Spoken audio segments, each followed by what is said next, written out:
Hello বন্ধুরা, দেখো আমার এখানে পড়া হয়ে গেছে। এখন বাজে 9:43। এখন আমি স্নানে যাব, অফিসে দেরি হয়ে যাবে না হলে। আমি ট্রাই করি পুরো 10টা বাজতে 5 মিনিট আগে বেরোনোর। বেসিক্যালি হয় না, 10টা বাজতে 5 মিনিট আগে বেরোলে আমি পুরো ডট 11টার আগে অফিসে পৌঁছে যাই। প্রায় 20 মিনিট আগে অফিসে পৌঁছে যাই যদি রাস্তা জ্যাম না থাকে। তো আজকে আমি কি পড়লাম দেখো, এখানে মোড অফ ফরমেশন আমি পড়ছিলাম। তো খুব বেশি পড়তে পারিনি, 4 পাতা মতো পড়েছি। মোড অফ ফরমেশনের ফর্মগুলো পড়ছিলাম।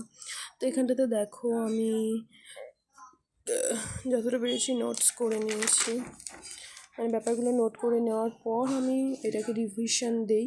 তো আমি এখানে ভিশনের পার্টগুলোর মধ্যে একটা পার্টই পড়তে পেরেছি, সেকেন্ড পার্টটা আমি পড়তে পারিনি। যদি সম্ভব হয় রাতে এসে আমি একটু পড়তে বসবো, অথবা কাল সকালে।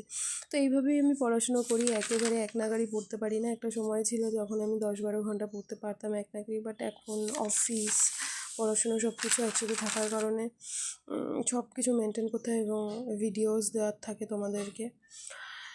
তো চলো রেডি হওয়া যাক অফিসের জন্য। অফিস তো যাবো, তার আগে একটা মজার বিষয় দেখাই তোমাদেরকে। সেটা হচ্ছে, কার কার সাথে এমন হয় এরকম মোটা বই 2 টুকরো হয়ে যায়। এটা বেসিক্যালি ইগনোর বই। আমার সমস্ত কোর্স রেগুলারে হলেও আমার লাইব্রেরি সায়েন্সের কোর্সটা আমাকে ডিস্টেন্সেই নিতে হয়েছিল। তার কারণ আমি যখন ট্রেনিং করি, আমার বিএড ট্রেনিং করা, তো আমি যখন বিএড করি সেই সময় আমি লাইব্রেরি সায়েন্সে অ্যাডমিশন নেই।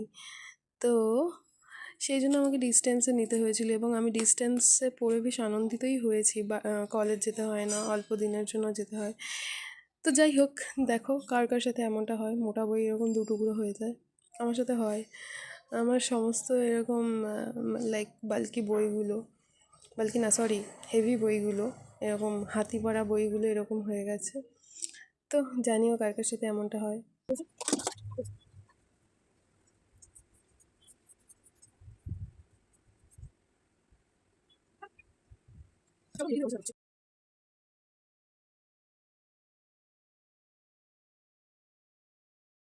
আচ্ছা, ঠিক ভাবে